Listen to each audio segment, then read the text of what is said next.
It's time to set aside the superficial. It's time to go deeper. It's time to engage in truth. Here's John Bornschein. Well, everybody, welcome back to Engage in Truth. This is John Bornschein. I'm the senior pastor of Calvary Fellowship Fountain Valley right here in Colorado Springs.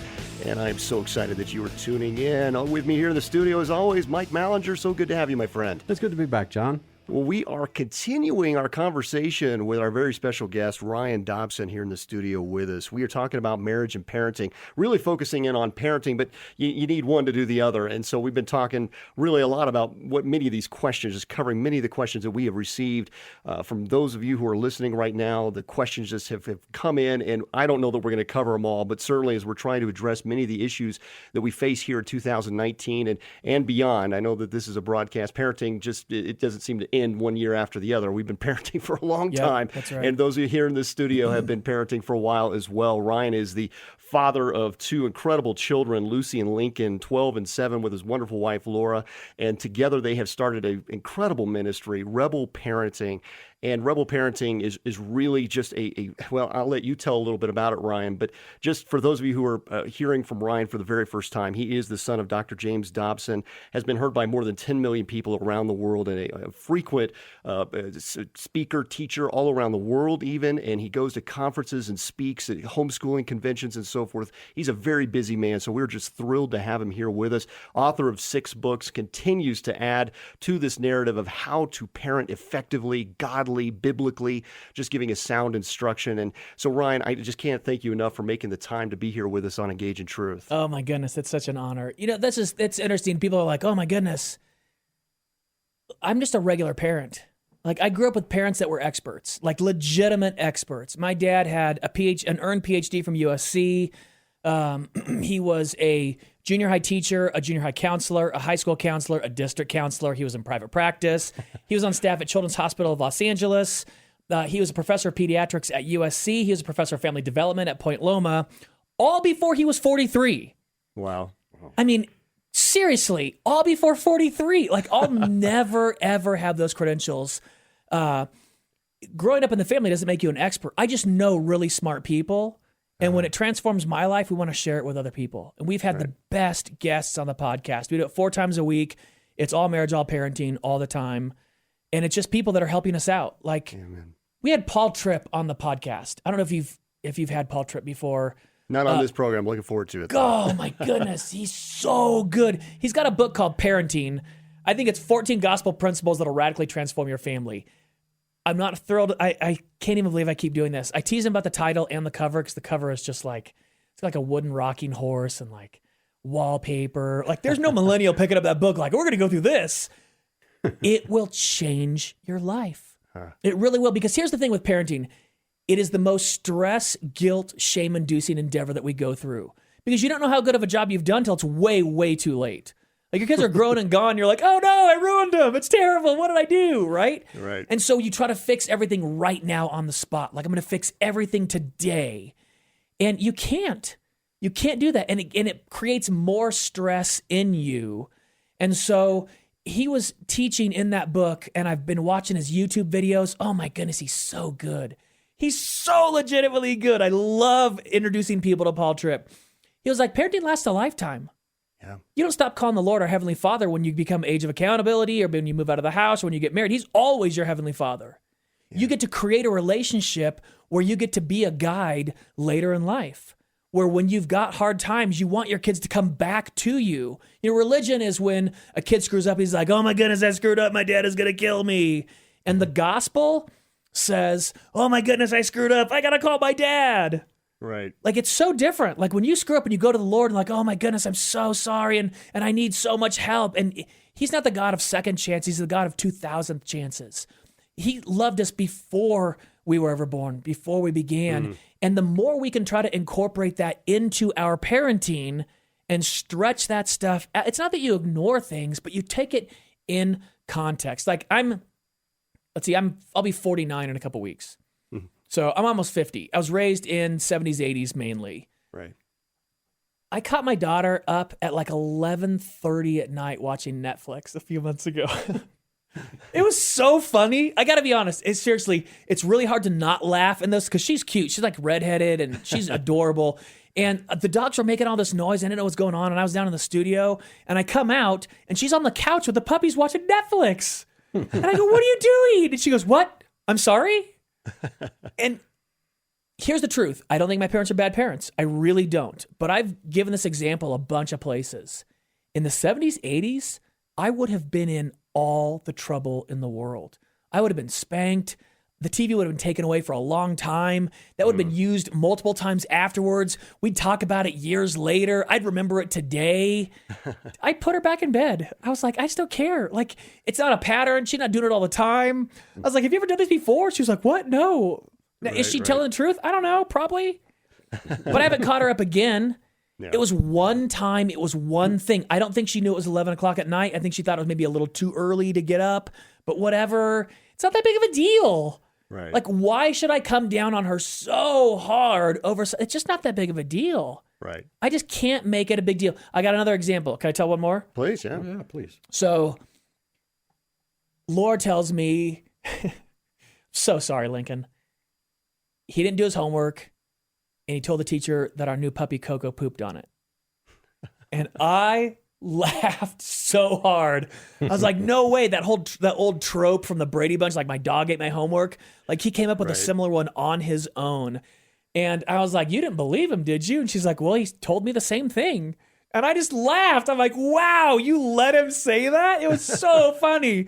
And so I go upstairs. I go, hey, buddy, Coco pooped on your homework? And he goes, well, she did right near it, and I didn't want to touch it. And I go, really? And he was like, no, I'm so sorry. So he lied, right? Right. When I was growing up, a lie was a lie was a lie. That was a big deal. Yeah. Again, my parents were great parents, but I would have been in a lot of trouble. Yeah. But here's the truth. Here's what you don't know. Lincoln started to go to a regular school for the very first time last year. Before that, he was 100% homeschooled. And we went on a fishing trip for his first 2 weeks of school. So he missed all of the early, this is how you take down your assignments. This is how to take a test. Like he's never done any of that stuff in school. Like think about that. Right. 11 years old, never done any of those things before. And then he misses all of the early stuff on how to do it. And he had been late on his homework for like 2 months straight. Laura and I couldn't figure out the online system at school. Like it's a great school, but the online system, we couldn't figure it out. We had tutors. And that day, I told him on the way to school, I was like, hey, dude, we went on the online thing. Mommy looked at it. I looked at it. We had Miss Debbie Gray look at it. She's your tutor. Debbie Gray, thank you so much. Your homework's done. Like, this will be the first day. First day, homework's done. Like, you're not going to have anything wrong. It's going to be so great. And he was so excited. First second in class, he's missing his homework. Ugh.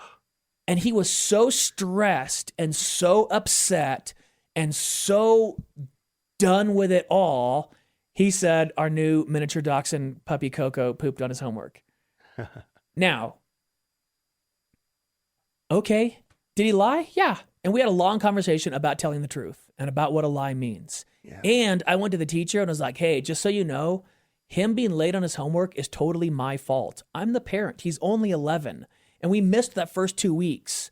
So you can't keep him in at lunch to redo homework that it's my fault. He's 11. He's got to run all of lunch. Let him run the whole time. He can't sit in all day, which he's never sat in a classroom for an hour before without a break. None of this has ever happened before. Like 2 months later, he was doing an oral report in class and he was telling stories and he's really good at it just naturally. And the teacher afterwards was like, oh my goodness, Lincoln is so good at this. And everybody was cracking up. She's like, he did kind of tell a fib again. And I was like, really? He did? And she's like, yeah. And I go, what did he say? She's like, well, he said you guys went and you bought chickens and then one of the chickens died. And so you chopped the head off with an axe and then you plucked it and ate it. And I go, oh, we did. And her eyes got so big. And she was like, what? I'm like, oh no, that's us. That's our family. We did that. I'm like, I did it with 4 chickens. And she was like, oh my goodness, really? And I was like, yeah. She called the teacher, ate him. She's like, he was telling the truth. It was all true. They really did that stuff. And on the way home, I told Lincoln, well, the teacher thought you were lying. And he's like, really? Why? I'm like, because you said Coco pooped on your homework. And he was like, what? That's why? A teachable I'm like, lesson. yeah, teachable lesson, Yep. right? Didn't need a huge explosion. Didn't need shame and guilt on my 11-year-old that's just doing the best he can. Well, this is discernment of parenting. Yeah. And even before the broadcast, we were talking about this, of the issues that parents deal with it. And so we were going online and just looking these up and trying to, of course, the questions that come in through the church, through our website, of just folks really just trying to deal with real life issues that you cover so well at Rebel Parenting. Not only do you have 4 shows a week that you do through your live stream right there through Facebook, using Instagram and so forth, but you've also got iTunes and your broadcast that you do there. And again, if you're just tuning in, we're talking with Ryan Dobson, and he's sharing with us just some of the stories, real life stories, real life parenting that often we just want somebody to empathize with us and say, it's okay. You're doing a good job. It's okay. Yes, thank you. By the way, here's what you can guarantee. Anybody listening to the show right now, you're doing a good job. Right. You're taking time out of your day to try to be a better parent, a better husband and wife. You're doing a good job. Like, someone needs to tell you, you're doing good. Way to go. You're above and beyond. You're cream of the crop. You're trying harder. Man, way to go. Taking time out of your insanely busy schedule to try to be a little bit better each day. That's what we tell our parents all the time. Yeah. Like, wow. You're doing this on purpose? Way to go. That's so great. It gives me so much hope to see people listening to the show. Like, no way. You're taking time out of your day to be a better parent or a better spouse? That's amazing. Right. Celebration I time. love it. So here's some of the issues that we came across, and I know we just don't have time in the broadcast to cover them. So I want to encourage you, the listener, right now, as you're listening to this broadcast and you know that, hey, they're not going to be able to cover everything on parenting in this short broadcast. Absolutely not. No. So that's why we have the resource with rebelparenting.org. Of course, you can find Ryan on Facebook, Instagram, and so forth, iTunes, especially. Listen to the podcast. But some of the questions that we've heard, such as, how do I parent the child that I have? Not wishing that they were somebody else. Yeah. Even letting your child experience the pain and discomfort of natural consequences. It's the worst. Totally. Facing judgment, shame, and blame from others, especially from parent to parent. I know on your website you shared that there are billions of parents in the world, yet we often feel like we're alone. Yeah. There's that parental guilt. There's discipline that we deal with in the 21st century. How do you discipline? It seems like every program you watch, the parents are uninvolved. The dad doesn't know his role. What does it mean to be a dad? What does it mean to be a mom? How do I discipline without the guilt and the feeling of I'm just doing this wrong? Even sex and gender issues. I know you cover a wide range of these kind of topics. Yeah. But sort of with the broad brush stroke to this in the short time that we have, I know that you had just finished last week's broadcast talking about this of capital punishment. Any of these particular issues, I think that ones that are real personal to me that I know my son is going through, he's a new parent. Yep. That means I'm a young grandpa. And I'm trying to coach him, and now he's dealing with, I've got a 1-year-old, and trying to understand the difference between the discernment as a parent that this child is acting out, but is it the discomfort of I'm teething, or is it the discomfort of rebellion? Man, that's so great. Yeah. But even taking that into account is so great. Yeah. And then here's the truth too. This whole co-parenting thing is total baloney. It's super, super baloney. It's not co-parenting. Who spends more time with a kid? Oh, then listen to that person more. Right. Here's the truth. My wife spends way more time with the kids than I do, but I'm controlling. I'm a total control freak. Not just with me, but with everything. It's like, I'm going to come home. When I was working for my dad, I'm at the office all day long, and I come home. I'm all right, I'm coming home. Dad's home. Here's what we're going to do. And finally, Laura's like, hey, you know what? And here's the truth. I heard this from Gary Vaynerchuk. Gary V, big marketer. By the way, if you listen to Gary V, just understand he curses all the time. So I just have to pre-warn people. And he was talking about this. He's like, co-parenting doesn't work. Listen to your spouse that's with your kids more. So I'd come home and be like, hey, what's up with the kids? Oh, man, so-and-so had a really bad day at school. Kid was really mean to, Lincoln or Lucy. And they really, really need some hugs from dad. Awesome. Let's do all the hugging, less of the coaching up. Rarely do your kids need the coaching up. Yeah. They know when they've messed up. They don't need you to come down on them that much harder too, most of the time, right? Yeah. But you got to figure that out. I come barreling through the door like a bull in a china shop, here's where I'm laying the law down. The kids are like, crying. You're like, what happened? Well, here's what happened. Or what are you going through? My wife and your wife have both been through cancer, continue to go through cancer. Hey, guess what? When mommy's on chemo and suffering all the time, the kids act bonk every now and then. Right. And they should, because it stinks to watch your mommy suffer because there's no, like, we got into counseling with our kids. Like, how do you express how this terror and this fear and this sadness as a tiny kid that doesn't have any of the skills and tool sets of what's going on? And at a restaurant, I acted up and threw my milk. Like, Right.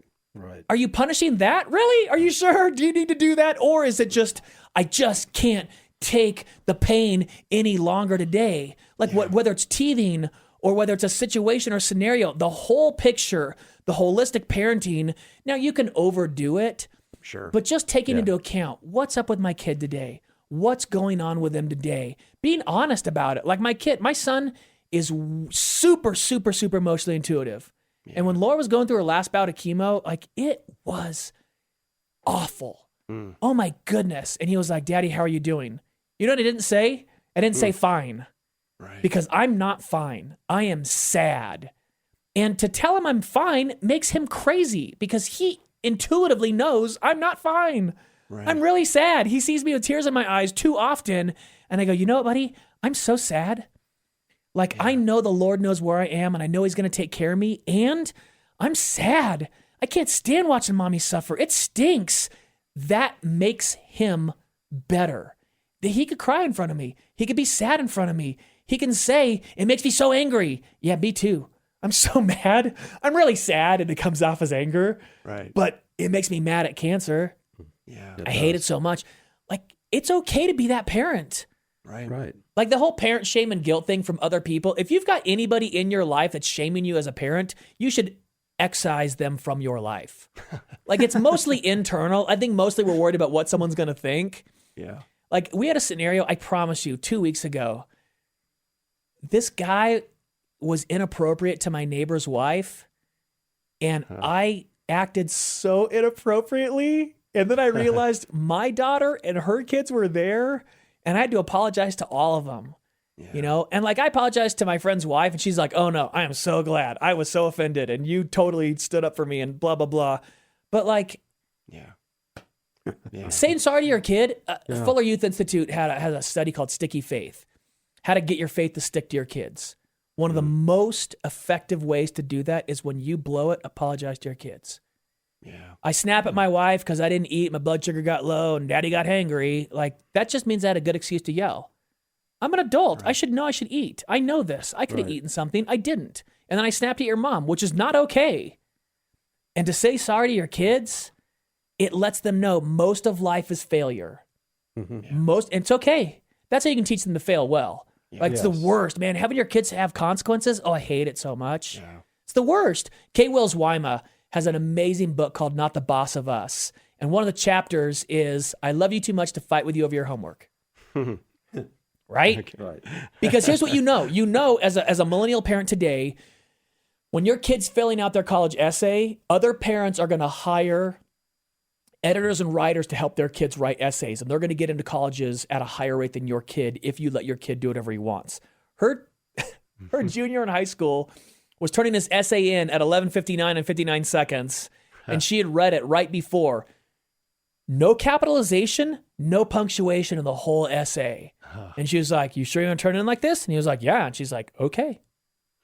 Okay. Here's the truth, too. Let's just unpack that a little bit. Let's say he doesn't get into Harvard because of it, right? Right. Maybe he's not ready for Harvard. Yeah. Maybe he needs to be in a college that's a little bit less. Like, I've heard this, so I think it was Seth Godin, some of the smartest people in the world say, don't go to the college you can barely get into.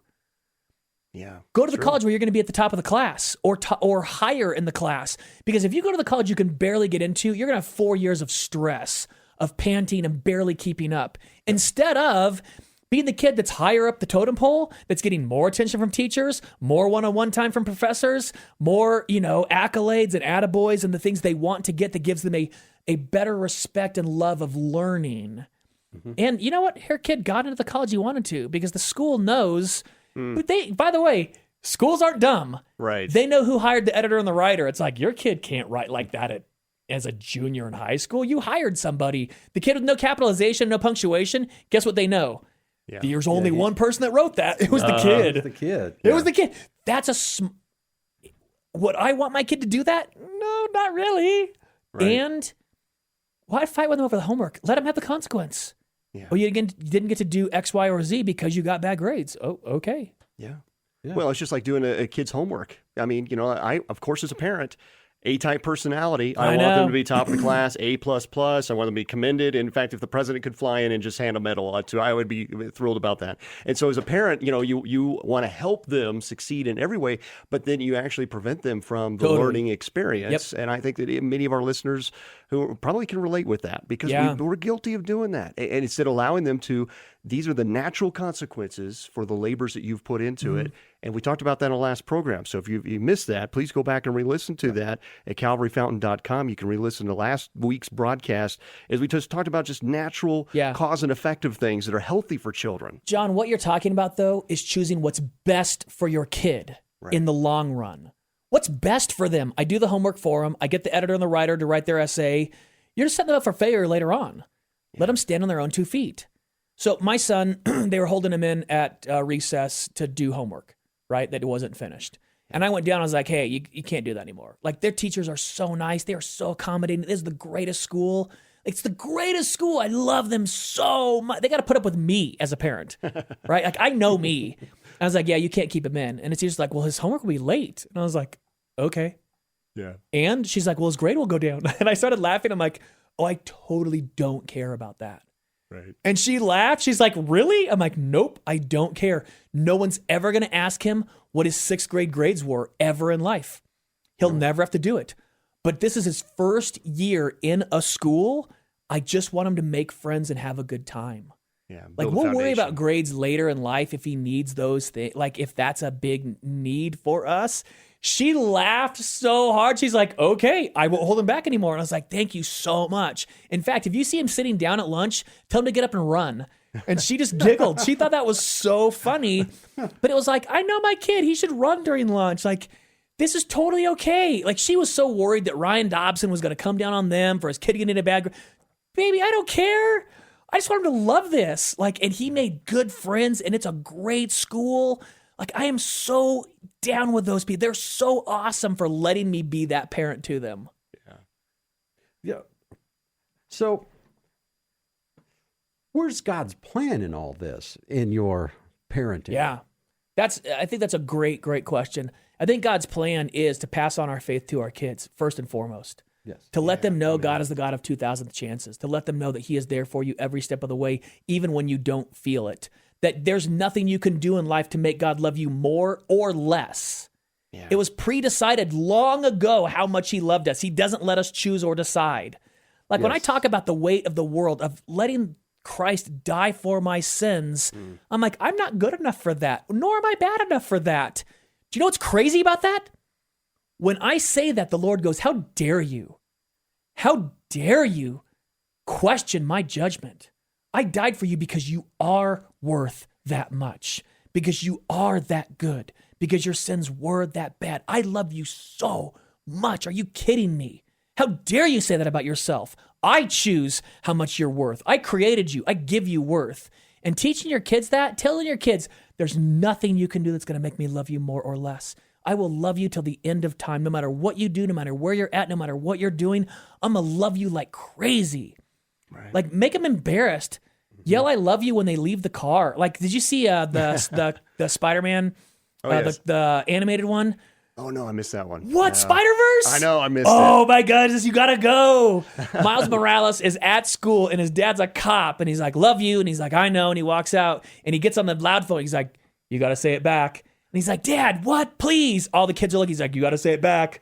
I'm not leaving until you say it back. You say it. And he's like, I love you too. He's like, I love you. I know. Like, it was so great. But it's what you want with your kid. You want to overdo it. Yeah. You do. You want to let them know, baby, there's nothing you can do. I'm going to love you forever. Okay, I got to get this question in because I know we're going to run out of time here. All right. But because we could just talk forever, it feels like. I'm probably one of those parents that I feel like at times that I overdid it with the first two. I have five children, and because I came from a broken home with the first two, I was by the book. And I remember talking with your dad about this, and I was reading all of his books, and man, I was so intentional. I was the A-type personality. I mean, I had them memorizing their scripture verses, the 10 Commandments, front and back, and I was so intentional. And then by the third child, fourth and fifth, I wasn't as intentional, and I can admit that now, that it was, I loved them, and I was with them, and I did life with them, and we prayed together. Yeah. I didn't force the scripture down their throat, but it almost happened organically because as I matured in the faith and walked life with them, they picked up these things from me, and as they would have a bump knee, and we would just pray together. It wasn't forced. It wasn't scripted. It was organic with life. And I just wonder, with all the parents that you come across in this day and age, how many just feel like, I just am doing this wrong? The books tell me I'm supposed to do it this way. Yeah. Is there one size that fits all, really? No. The A plus B equals C books don't work. The happiest baby on the block. If you just follow these things, your kid's going to sleep. Mine didn't. And it's not the kid's fault. A plus B equals C books do not work. And this is what I get mostly. I was so hard on my older kids. I feel like I was too hard on them. And I go, do they want you to apologize? And they're like, well, yeah. I'm like, then do it. Yeah. That's it. Because listen, Mike, with your parents, John, with your parents, with mine, with every parent, there are so many relationships that could be fixed if they'd be like, you know what? I am so sorry. When you were younger, I was so, I have to do this with Lincoln. I was such a bad parent. I was so binary and so black and white and so my way is the highway. And I have had to apologize 1,000 times to that kid for being mean. I was just a mean parent. I was terrified and I did it wrong. And now I have to overcome that, because any criticism I give him is on top of the 8 years that he suffered under the tyranny of dad that I was. I mean, I had a breakthrough and a breakdown, and I went to therapy and I went into counseling, and I got better at being human and being a parent with him. And so now he's the best. Yeah. Is he perfect? No. But I'll tell him, and here's the truth. You know what he's mad at? He's mad that I'm not as hard on his sister. And so when he gets mad at that, I'm just like, I'm so sorry. I was so hard when you were little. It's a journey. So sorry. And it's hard. Like, I had a parent that said, well, I apologize to my daughter, and now she keeps saying, well, you made me this way. And I'm like, well, yes, and. Right. Like, that's a manipulation. You can be like, I am legitimately sorry, and it doesn't excuse bad behavior. Right. Well, Ryan, it is what an honor to have you here with us. Oh, you guys are the best. You're a good friend of not only the ministry at Calvary Fellowship Fountain Valley, but of Engage in Truth. It's a great church. Oh, thank you. And God is really using you through rebelparenting.org. I want to encourage you, as you're listening to us right now, and maybe you're just going through something. We haven't even covered the topic, but it's real for you. Maybe you're dealing with addictions and pornography and all sorts of things that are just wreaking havoc in your family life. Yeah. And you need somebody who can understand, somebody who can talk to, a coach, somebody who's going to give you biblical guidance, but really just being a real life friend in a time of need. I want to encourage you to reach out to Ryan. His wife Laura is the same way, just real people going through real life situations. And at rebelparenting.org, you can connect with them, listen to their podcast, go to iTunes, look for that Rebel Parenting. They broadcast 4 times a week right there on Facebook, and you find them on Instagram. And all of it is right there at your hub at rebelparenting.org. And I want you to connect with Ryan and go deeper in the Word with him, go deeper in life with him. And Ryan, we'd just love to have you back on the program. Oh my goodness, you're just such a blessing, my friend. Oh, you guys are so kind. I appreciate it. It's been awesome. Thanks, Mike. I appreciate it. And if you're looking for a church, maybe you just want to go deeper with a family. Sometimes we can feel an awful lot like a number, and it's just good to know that somebody knows your name when you walk in the door, and you can do life together. Come visit us at Calvary Fellowship Fountain Valley, and you can learn more at calvaryfountain.com. God bless you. Thank you for listening today. We'll see you next week.